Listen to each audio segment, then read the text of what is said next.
Hello guys! Welcome to my channel. Please subscribe my channel guys. Now, Bitski Vlog TV. Yan guys, no. For all you know guys, ang pinaka-controversial na issue sa buong mundo ngayon ay ang pag-aresto kay ex-president PRRD Rodrigo Roa Duterte. Yan guys, no. Sa kaalaman nating lahat guys, nag-hearing na po sila. Nag-hearing na po sila guys, no. Sa lahat ng hindi nakapanood, ito'y para sa inyo. Charan!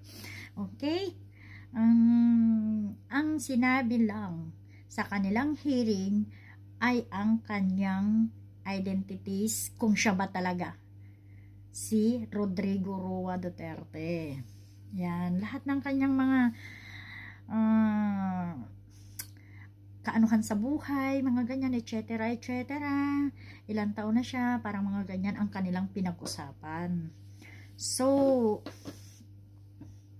hindi siya naka-attend ng hearing guys, via Zoom lamang. Pinagbigyan siya, tinatrato naman ang ating presidente ng maganda at maayos. Pinagbigyan siya na maki-via Zoom na lamang kasi pagod na daw siya sa biyahe, galing ganito. Kaya yan.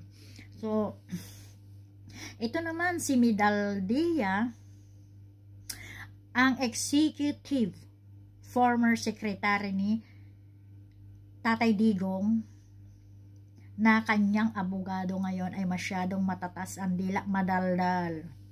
Ang dami niyang sinasabi guys, na si Tatay Digong daw ay kinidnap. Kung kinidnap siya guys, hindi na siya makukuha ng ICC, di ba? Kung ano-ano ang sinasabi. O, di ba? Kesyo pinupolitika lang daw siya dahil sa politika sa Pilipinas. Kaya nangyari kay Tatay Digong ngayon. At kung bakit binigay daw ng Pilipinas si Tatay Digong. So, ang dami niya, masyado siyang madaldal.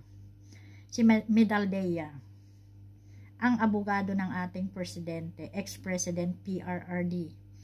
So, ayan na guys. So, nag-motion siya na, nagsabi siya na, wag na munang pag-usapan ang kanyang confirmed charges. Yan ang kanyang motion. Pero, hindi siya pinagbigyan agad ng korte. Hindi siya pinagbigyan agad ng korte kasi hindi pa naman yung final na hearing nila. So, ang sabi nila, ibinasura ang kanyang motion na hindi muna pag-usapan. Talaga hindi muna pag-uusapan ngayon. Kasi nga, ang pinag-usapan lang nila ay ang kanyang identities. Kung siya ba talaga si Rodrigo Roa Duterte, ilang taon na siya, saan siya galing, ganito, etc. Ilumaktaw na agad itong si Medaldea. Pinangunahan ang justice. O, diba? Pinangunahan ang korte. So, binasurang kanyang motion. Kasi hindi pa naman daw yun. Mapag-uusapan daw yun sa next hearing nila sa September 25. Matagal pa po yun, 6 months. Diba ba? Parang si, dati, bago hiniring si, kung natatandaan nyo guys, si Leila de Lima.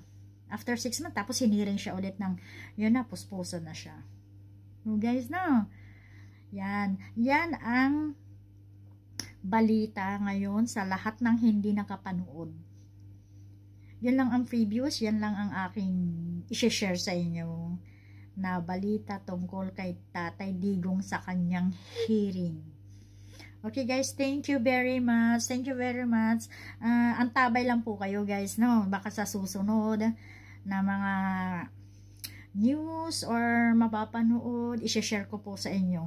Okay guys, maraming salamat. Bye-bye. Thank you for watching. Bye!